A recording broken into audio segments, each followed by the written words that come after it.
大家好，我是于适。树这个角色它相对比较特殊，它有一个这个漫画的原著，原型已经在了。主要我的功课是在于把一个这个二次元漫画上出现的这么一个角色，如何以一个真人的方式给它塑造好。剧本出现的时候，增加了一个前提。或者是说给他了一个生命需求吧，这个生命需求是他很想当第一嘛，表演的抓手都是围绕这个去展开的。你如果只是单纯的去演冷酷，那就绝对会变成一个很脸谱化、很符号化的角色。那么你怎么能在这中间让大家相信你这个冷酷是有原因的？就是你要永远抓住他想成为第一，周遭的这一切对于树这个人来说都不重要。他所有做的事情都是要达到自己的那个目的，还有就是你增加一些有趣的东西，就像掉进黑牛滩，那我怎么去把这场戏处理的既平常又感觉有点好笑又生动？那么你就要在这个时候给这个人物这个角色去增加新的设定。我当时增加设定就是他有洁癖，而且是极度洁癖。那么这样的话你就会有这个戏剧的张力了，而且他不是刻意在搞笑。如果说你想去演一场搞笑的戏，你刻意去搞笑，那会变得很油腻。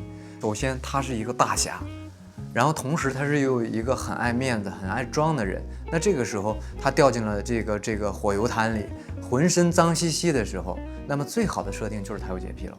他首先要克制生理上的这种煎熬，那就是我平时是一丝不苟的，永远一袭白衣头发特别柔顺，现在我变得很脏很臭。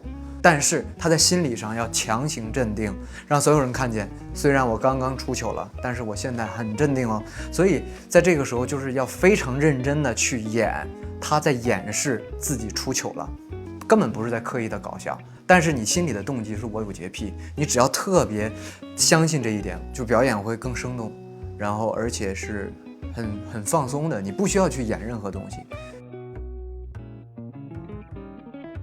封神的这个整体的这个拍摄，它的动作类型更偏向于实战，就是不需要华丽的招式，我用最简单粗暴的方式把对方干掉，就是它更多的是一个古代战场上的军事技能。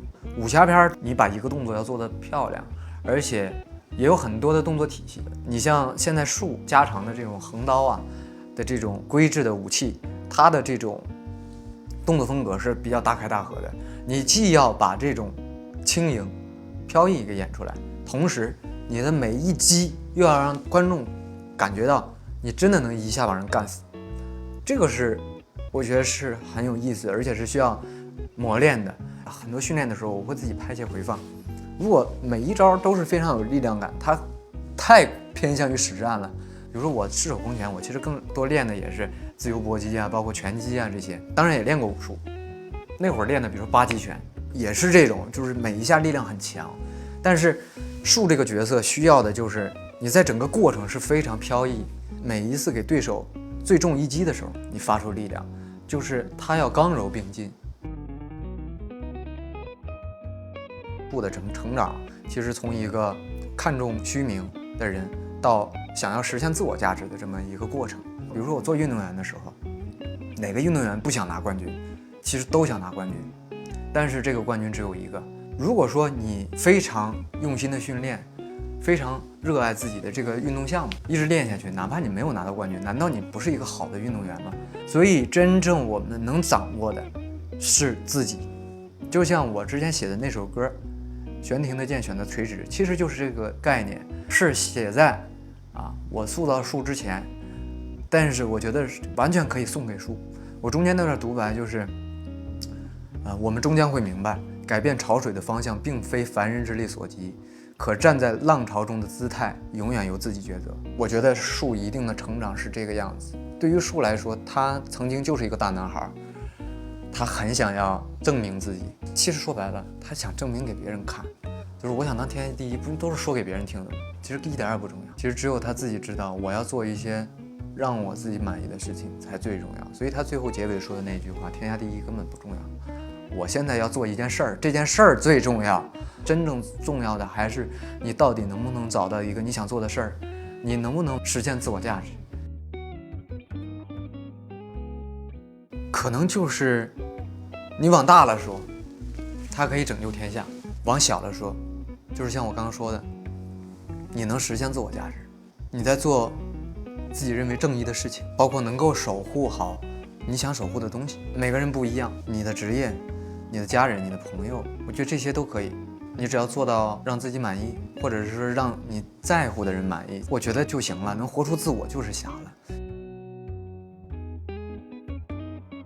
就拿李连杰老师来说，你看看我们在戏中的双头蛇这个常贵人和刀马这场戏，依然是老当益壮在荧幕上可以呈现成这个样子，主动提出跟剧组提出要一段时间自己要恢复训练，就是说不能丢人要打好，要完成好。